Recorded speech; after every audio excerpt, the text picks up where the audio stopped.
Hello everyone, welcome to DCG Defense Academy. My name is Manisha Kapil.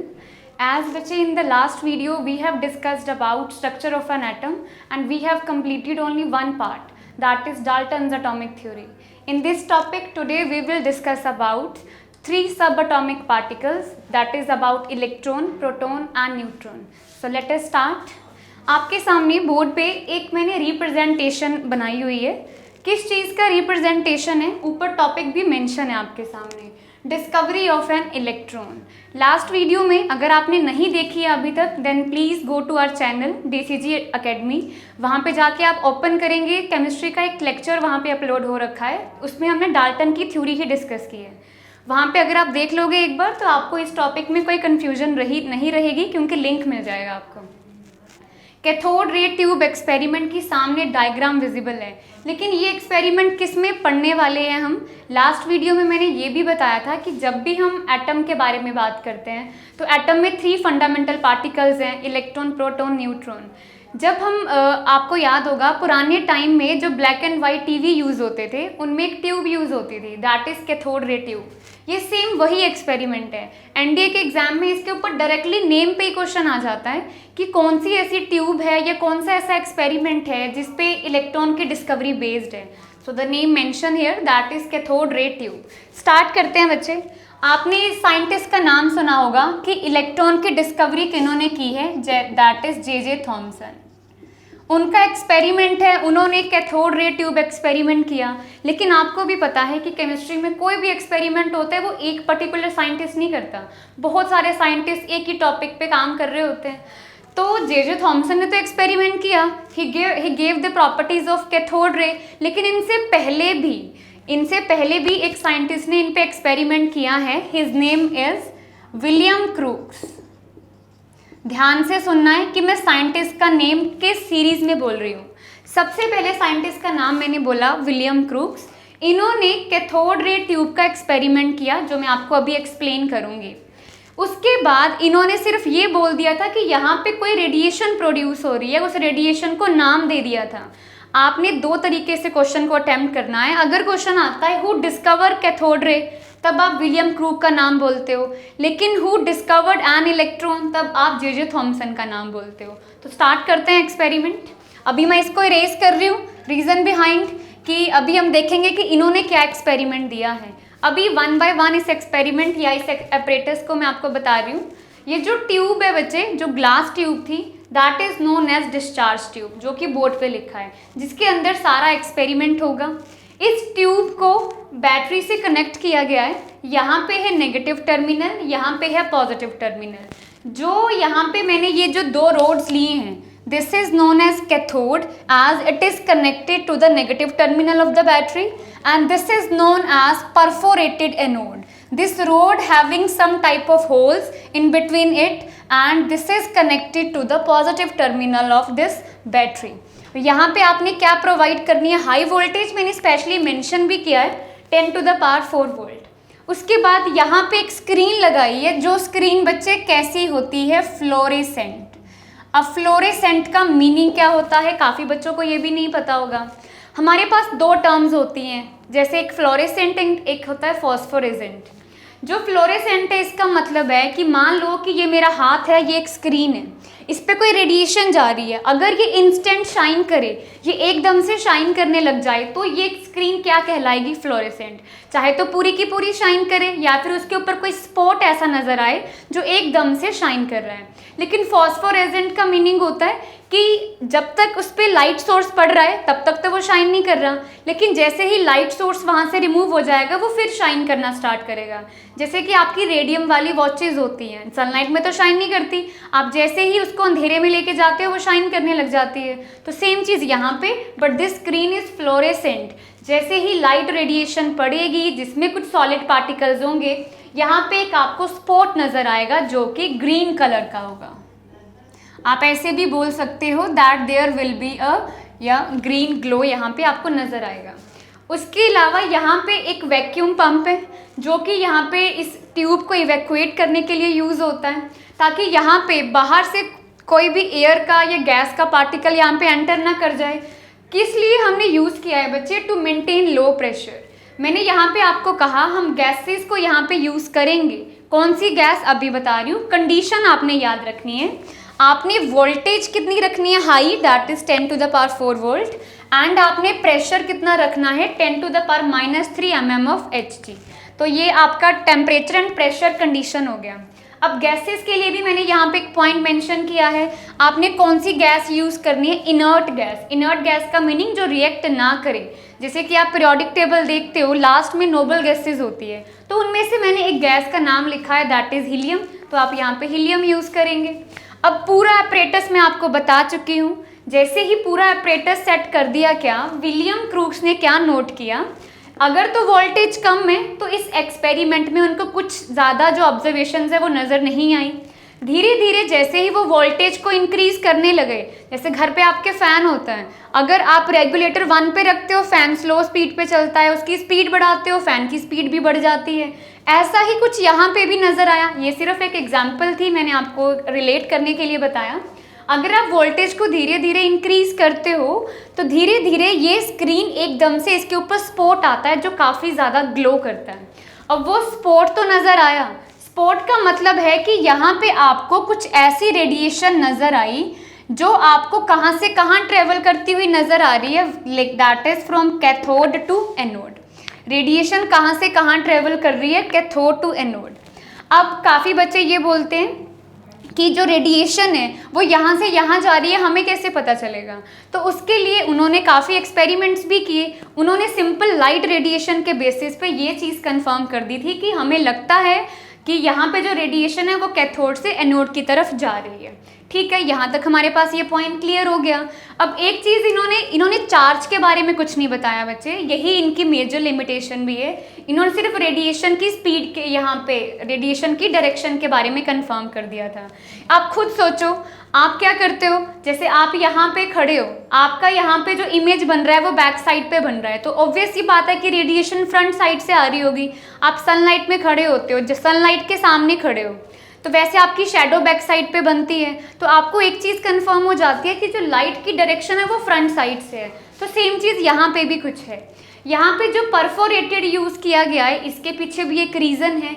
अब यहाँ से आपको एक चीज़ तो कंफर्म हो गई कि रेडिएशन जो है वो कहाँ से कहाँ ट्रेवल कर रही है, कैथोड से एनोड की तरफ। रेडिएशन कहाँ से कहाँ, आप ये यहाँ पे एरो भी मेंशन करना है, कैथोड से एनोड की तरफ।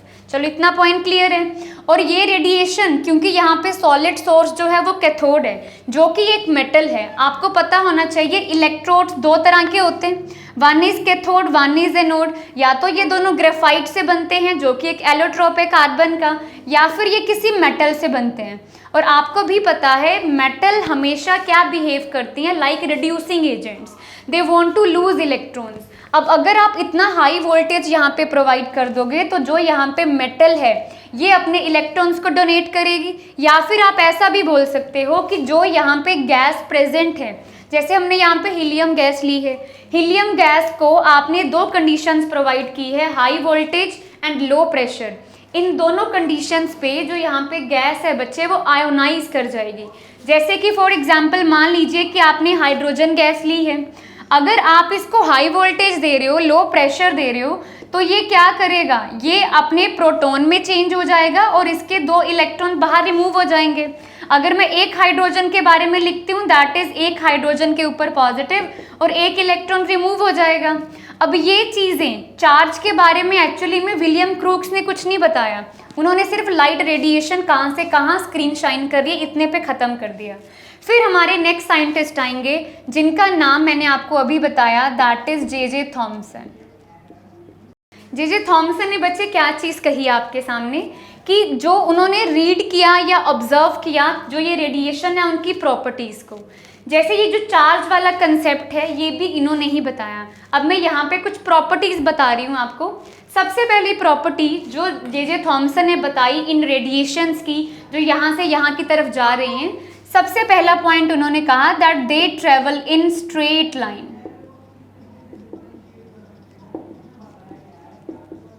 जो आपकी कैथोड रेज हैं वो कहाँ से कहाँ ट्रेवल करती हैं इन स्ट्रेट लाइन। लेकिन कैसे पता चलेगा वो अभी बताऊंगी। आप सेकंड पॉइंट अगर ध्यान से देखते हो बच्चे, अगर आप इस रेडिएशन के आसपास क्या लगाओगे, इलेक्ट्रिक फील्ड लगाओगे या मैग्नेटिक फील्ड लगाओगे तो ये डिफ्लेक्ट करेगी।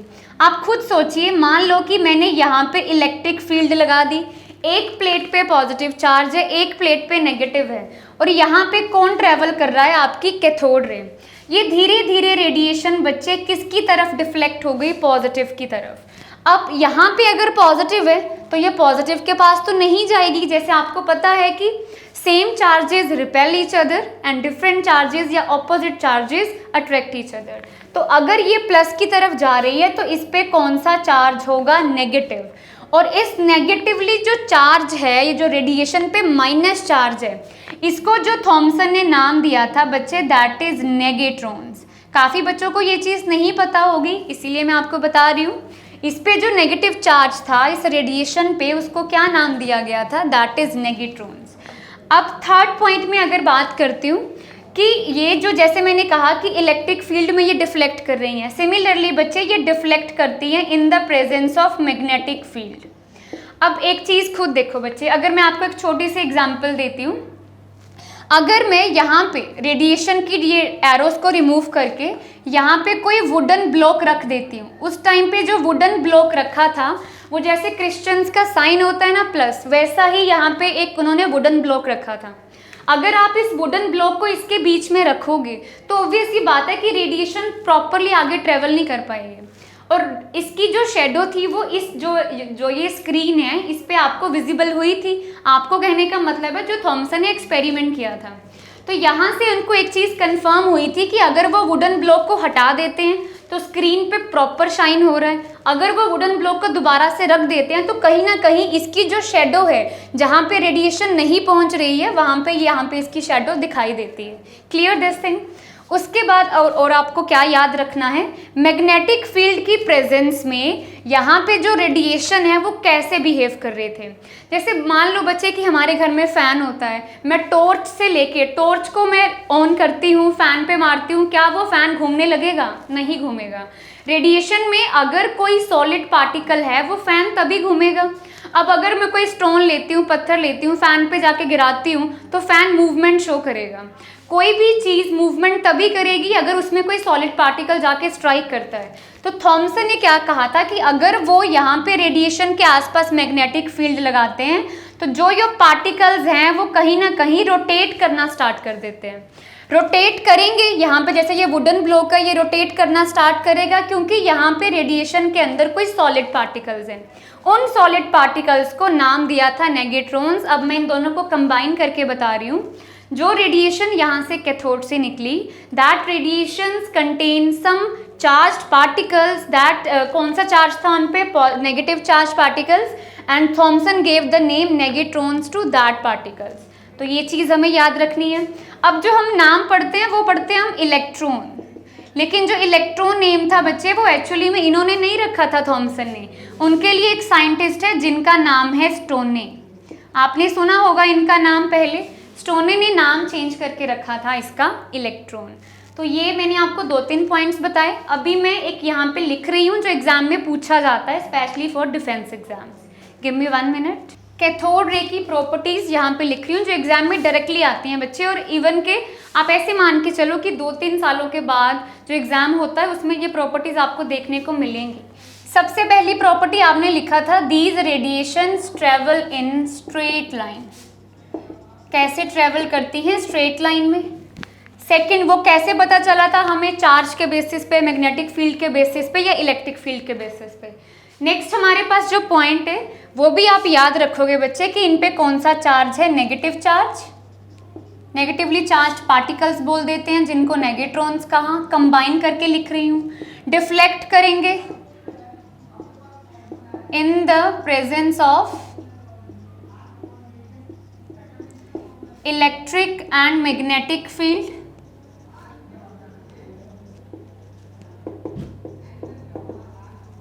नेक्स्ट पॉइंट, ये पॉइंट काफ़ी ज़्यादा इंपॉर्टेंट है बच्चे। मान लो यहाँ पे मैंने हाइड्रोजन लिख लिया, मान लो यहाँ पे मैंने नाइट्रोजन लिख लिया, यहाँ पे मैंने ऑक्सीजन लिख लिया। अगर मैं इन तीनों को हाई वोल्टेज प्रोवाइड कर रही हूँ, वैसे ये डबल की फॉर्म में एग्जिस्ट करते हैं, बट मैं आपको सिर्फ एक एग्जाम्पल बताना चाहती हूँ। ये अगर तीनों गैसेज हैं, डिफरेंट गैसेज हैं, अगर हम इनको लो प्रेशर और हाई वोल्टेज देते हैं तो क्या होगा, इनकी जो ये आयोनाइज हो जाएंगे। आयोनाइज होने का मतलब है जो इनमें चार्जेस हैं वो सेपरेट हो जाएंगे। इनमें से एक इलेक्ट्रॉन बाहर निकल गया, नाइट्रोजन से एक इलेक्ट्रॉन बाहर निकल गया, ऑक्सीजन से भी एक इलेक्ट्रॉन रिमूव हो गया। अगर आप इन तीनों को ऑब्जर्व कर रहे हो, ये तीनों सेम है, लेकिन अगर आप इन तीनों को ऑब्जर्व कर रहे हो तो तीनों डिफरेंट हैं। ये जो रेडिएशन है जिनको मैंने अभी बोला कैथोड रे, जब भी आप कैथोड रे का एक्सपेरिमेंट करते हो बच्चे, वो नेचर ऑफ गैस पे डिपेंड नहीं करता। ये पॉइंट बहुत ही इंपॉर्टेंट है। Do not depend upon the nature of the gas. Gas की नेचर कैसी भी हो, जब भी आप उसको हाई वोल्टेज प्रोवाइड करोगे, इलेक्ट्रॉन जो रिमूव होगा, जो नेगेटिवली चार्ज पार्टिकल्स रिमूव होंगे, उनकी नेचर हमेशा एक जैसी होती है। लेकिन जब आप प्रोटॉन की डिस्कवरी में बात करेंगे तो वो डिपेंड करेगा कि कौन सी गैस है, लेकिन इलेक्ट्रॉन की डिस्कवरी पे ऐसा कुछ नहीं है। ये कोई भी गैस की नेचर पे डिपेंड नहीं करता। इस पॉइंट के आगे मैंने स्टार लगाया है क्योंकि एग्जाम में पूछा जाता है। एक पॉइंट मैं यहाँ पे और मेंशन कर रही हूँ, ये भी बहुत ही ज़्यादा इम्पोर्टेंट है। जो आपकी कैथोड रेज होती हैं बच्चे, they can produce X ray. X ray का नाम आपने सुना होगा। जब भी कोई हमारी बोन्स में प्रॉब्लम आ जाती है, कोई फ्रैक्चर हो जाता है, तो डॉक्टर हमें क्या बोलते हैं कि हमें मेडिकल एप्लीकेशन में जाना है, एक्सरे कराना है, हमें जो भी प्रॉब्लम है वो सामने आ जाती है। सिमिलरली ये एक्सरे कैसे प्रोड्यूस होती हैं, आपने क्या करना है, कैथोड रे को यूज़ करना है। कैथोड रे को यूज़ करना है, किस पे स्ट्राइक कराना है, एक हैवी मेटल पे। अब हैवी मेटल तो कोई भी हो सकती है, आपने कौन सी यूज़ करनी है, दैट इज टंगस्टन, जिसका सिंबल होता है W। काफ़ी बच्चों को यही नहीं पता कि एलिमेंट्स के सिंबल क्या होते हैं। जैसे कॉपर का क्या सिंबल है, बच्चों को पता है Cu। गोल्ड का क्या सिंबल है ये नहीं पता, जैसे मैं थोड़ा सा एक्स्ट्रा बता रही हूँ। गोल्ड का सिंबल क्या होता है Au, सिल्वर का सिंबल क्या होता है Ag, आयरन का सिंबल क्या होता है Fe, टिन का सिंबल क्या होता है Sn, एंटीमनी का सिंबल क्या होता है Sb, लेड का सिंबल क्या होता है Pb। तो जिन बच्चों को नहीं पता है वो इन पे भी फोकस करेंगे, ठीक है। साथ के साथ मैं आपको बताती चलूंगी जिनको नहीं भी पता है। W किसका सिंबल है बच्चे, दैट इज टंगस्टन। आप घर में जो बल्ब्स यूज़ होते हैं, आजकल तो LED लाइट्स आने लग गई हैं, लेकिन जो येलो लाइट देते हैं आपके जो वो बल्ब्स हैं, उनमें ऐसी फिलामेंट यूज़ होती है, आप सभी को पता है। ऐसी कोई फिलामेंट यूज़ होती है, वो फिलामेंट भी किससे बनी होती है, दैट इज टंगस्टन। टंगस्टन ही क्यों यूज़ करते हैं, क्योंकि इसका मेल्टिंग पॉइंट बहुत ज़्यादा होता है और ये एक हैवी मेटल है। आपने कैथोड रे को यूज़ किया जो कि इस सॉलिड या फिर इस हैवी मेटल पे स्ट्राइक करेगी। अब अगर हम यहाँ पे मेटल लाइट ले लेते, रेडिएशन आती, इसको गिरा के इसके आर पार चली जाती। हैवी मेटल लिया है तो रेडिएशन आएगी और इसको एक ज़ोर से धक्का लगेगा, ये रिफ्लेक्ट बैक होएगी। रिफ्लेक्ट बैक होके जो रेडिएशन आएगी बच्चे, इसका नेम क्या होता है, एक्स रे। ये पॉइंट आपने याद रखना है। एग्जाम में क्वेश्चन आता है कैथोड, एनोड या अल्फा बीटा रेस को कंपेयर करके कि कौन एक्सरे प्रोड्यूस कर सकता है, देन यू विल से कौन प्रोड्यूस करेगा, आपकी cathode rays. I think topic clear है आपको। इलेक्ट्रॉन पे चार्ज कितना होता है, ये तो पता है नेगेटिव में होता है, बट कितना होता है, -1.6 इंटू 10⁻⁻19 कूलम। एक्चुअली में जो ये वाली वैल्यू है, ये भी एक डिफरेंट साइंटिस्ट ने दी है जिनका नाम है R.A. मिलिकन। आपने 11th क्लास में इनका एक मॉडल स्टडी किया होगा जिसका नाम है oil drop model. Oil drop model में आपने, जैसे आप क्या करते हो, जैसे छोटे बच्चे क्या करते थे जब हम भी छोटे थे, हम हेयर पे ऑयल लगा के स्केल को रब करते थे हेयर पे। उसके बाद नीचे जो पेपर्स होते थे उनको उठाते थे, वहाँ से एक चीज़ कंफर्म होती थी कि कुछ ना कुछ चार्ज्ड पार्टिकल है ऑयल में या फिर उन पेपर में, तभी वो उसकी तरफ अट्रैक्ट होते थे। यहाँ पे भी ऑयल के ड्रॉप मॉडल में भी सेम कंसेप्ट यूज़ किया गया है। एक्सरेज को यूज़ किया गया है और ऑयल के ड्रॉप्स को यूज़ किया गया है, एटोमाइज़र यूज़ किया गया है। इसके बारे में हम पढ़ेंगे नेक्स्ट वीडियो में आने वाले उसमें। तो चार्ज के बारे में आप याद रखोगे, जो प्रॉपर्टीज़ दी हैं वो दी हैं जे थॉमसन ने, एंड जो चार्ज की वैल्यू है वो दी है RM मिलिकन ने। मास कितना होता है एक इलेक्ट्रॉन पे, दैट इज 9.108 इंटू 10⁻⁻31 kg। अगर आप ग्राम में लिखोगे तो क्या आ जाएगा -28 ग्राम। इसके ऊपर क्वेश्चन आता है, मैच द कॉलम आ जाते हैं। अब जैसे अभी तक तो हमने इतना ही स्टडी किया है, आई थिंक आपको सारा टॉपिक क्लियर हो गया होगा। इलेक्ट्रॉन के बारे में काफ़ी चीज़ें हम देख चुके हैं। एक चीज़ आपने और याद रखनी है, E/m रेशियो होती है। ये बच्चे 1.75 इंटू 10⁻11 चार्ज पर kg।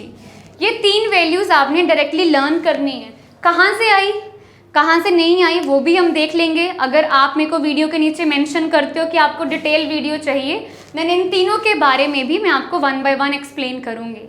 नॉर्मली डिफेंस के एग्जाम्स में बच्चे आपको कैसे क्वेश्चंस आते हैं, या तो स्टेटमेंट वाइज क्वेश्चन आते हैं आपको, जैसे मैं कैथोड रे के बारे में लिख दूँ कि आपको 4 ऑप्शंस गिवन है, you have to tell which property is wrong and you, अगर आपको चूज करना हो विच ऑड वन आउट करके, तो आपको जो 4-5 पॉइंट्स मैंने बताए हैं वो आपको आने चाहिए। अभी तक आप एक चीज़ नोट करोगे, अगर मैंने अभी आपको 15-20 मिनट्स में इलेक्ट्रॉन के बारे में एक्सप्लेन किया, इसी टॉपिक में से नियर अबाउट बच्चे आपके 15 क्वेश्चंस बन जाएंगे। एंड 15 क्वेश्चंस मायने रखते हैं। अगर आप 20 मिनट की वीडियो से 15 क्वेश्चन सीख रहे हो तो आने वाली कितनी वीडियो से आप कितने सारे क्वेश्चंस को अटेम्प्ट कर सकते हो। तो आई थिंक ये टॉपिक तो हम इतना ही करेंगे। इलेक्ट्रॉन के बारे में काफ़ी चीज़ें आप सीख चुके हो सॉरी। उसके बाद एक चीज़ और बच्चे, देखो आज तो हमने किया सिर्फ इलेक्ट्रॉन की डिस्कवरी, ऐसे ही जैसे आपने यहाँ पे कैथोड रे के बारे में स्टडी किया, वहाँ पे आप किसके बारे में स्टडी करोगे, दैट इज एनोड रे के बारे में। आप न्यूट्रॉन की डिस्कवरी करोगे, वहाँ पे मैंने आपको पिछली बार भी बताया था, we will study about neutral ray by using alpha radiations. अगर आपको एग्जाम में एक ऐसा क्वेश्चन आता है बच्चे, इलेक्ट्रॉन और प्रोटॉन या फिर न्यूट्रॉन कौन ज़्यादा हैवी है, तो आपने एक चीज़ याद रखनी है, जो न्यूट्रॉन है वो ज़्यादा हैवी है as compared to proton, and ये इलेक्ट्रॉन है ये लास्ट में आता है। क्वेश्चन आपको ऐसे भी आता है कि एक प्रोटॉन एक इलेक्ट्रॉन से कितने ज़्यादा गुना हैवी है, हाउ मेनी हैवी टाइम्स है वो हैवियर है, तो आप याद रखोगे 1840 टाइम्स। कई बार आपको अप्रॉक्सीमेट वैल्यूज दे देते हैं 1839 1838, बट आप मान के चलोगे अराउंड 1840 टाइम्स एक प्रोटॉन इलेक्ट्रॉन से हैवी होता है। तो आज के लिए हम इतना ही करेंगे। होप सो कि आपको ये क्लियर हो जाएगा टॉपिक। एंड अगर आपको ये वीडियो अच्छी लगेगी बच्चे तो प्लीज़ इसको लाइक करो and do subscribe the channel, and इस वीडियो को जितना हो सके शेयर करना, ताकि मैं भी मोटिवेट फील करूँ आपके accordingly. And one thing more बच्चे, अगर आपको लगता है कि आपको कोई और टॉपिक एक्सप्लेन में करना है, कोई डिटेल में कोई टॉपिक करना है, तो आप प्लीज़ नीचे कमेंट बॉक्स में लिखिए, देन नेक्स्ट टाइम आपको उस टॉपिक की वीडियो मिल जाएगी। Thank you.